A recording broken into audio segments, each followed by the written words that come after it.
Hi friends, welcome to PK லாஸ். இன்றைக்கி என்னென்னு பார்த்தீங்கன்னா, இன்றைக்கி வந்து சண்டே காலையிலேயே வந்து ரத்தம் எடுத்துகிட்டு வந்துட்டார் தாத்தா. ரத்தத்தை வந்து நல்லா கரைச்சி எடுத்துக்கிறணும்.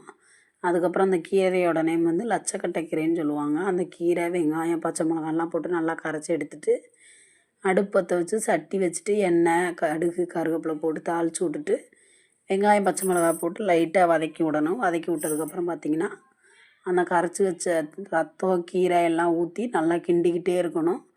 இதை வந்து கைவிடாமல் கிண்டணும். இது வந்து நெஞ்சு வலிக்கு நல்லது. எல்லாருமே சாப்பிட்லாம், குழந்தைகள்லேருந்து பெரியவங்க வரையும்.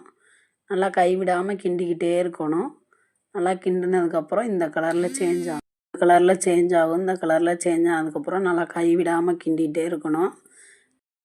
தாத்தாவும் பாட்டியும் உட்காந்துருக்காங்க. ரெடி ஆயிடுச்சு.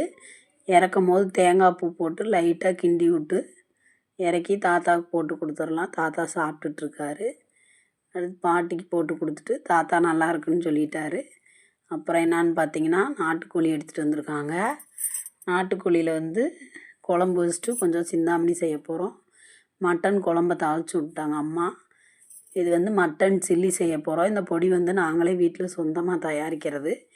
இதில் எதுவுமே சேர்க்க தேவையில்ல. முட்டை மட்டும் உடச்சி ஊற்றினா போதும். தேவைன்னா ஊற்றிக்கலாம், தேவையில்லாட்டி ஊற்ற தேவையில்லை. உடச்சி ஊற்றி நல்லா பிசைஞ்சு ஃப்ரிட்ஜில் வச்சிடலாம். பொரிக்கிறப்ப எடுத்து பொரிச்சுக்கலாம். அடுத்து வந்து நாட்டுக்கோழி சிந்தாமணி செய்ய போகிறோம். அதுக்கு வந்து அடுப்பில் சட்டி வச்சு எண்ணெய் ஊற்றிட்டு சோம்பு மட்டும் போட்டு கருவேப்பிலை போட்டு வெங்காயம், வரமிளகா தான் போடணும். இதுக்கு விதை இல்லாமல் போடணும். போட்டு நல்லா வதக்கினதுக்கப்புறம் கறியை வந்து கொட்டிடலாம். கறியை போட்டு லைட்டாக உப்பு போட்டு வதக்கி விட்டு இந்த அடுப்பில் மாற்றி விட்டுறலாம். இதில் வந்து நாட்டுக்கோழி குழம்பு வச்சிடலாம். சட்டி வச்சு எண்ணெய் ஊற்றி பட்டை, கிராம்பு, சோம்பு இதெல்லாம் போட்டு கருவேப்பிலை போட்டு நாட்டுக்கோழி கறி போட்டு உப்பு போட்டு நல்லா கிண்டி வரைச்சி வச்சுருக்கோம். அதை ஊற்றிடலாம். வெங்காயம், தக்காளி, சோம்பு எல்லாம் தேங்காயெல்லாம் வச்சு அரைச்சி வச்சுருக்கோம். வச்சதுக்கப்புறம் இது ரெடி ஆயிடுச்சு. ரெடி ஆனதுக்கப்புறம் அப்பாவுக்கு சாப்பாடு போட்டு கொடுத்துடலாம். சாப்பாடு, மட்டன் குழம்பு, நாட்டுக்கோழி சிந்தாமணி போட்டு வச்சாச்சு.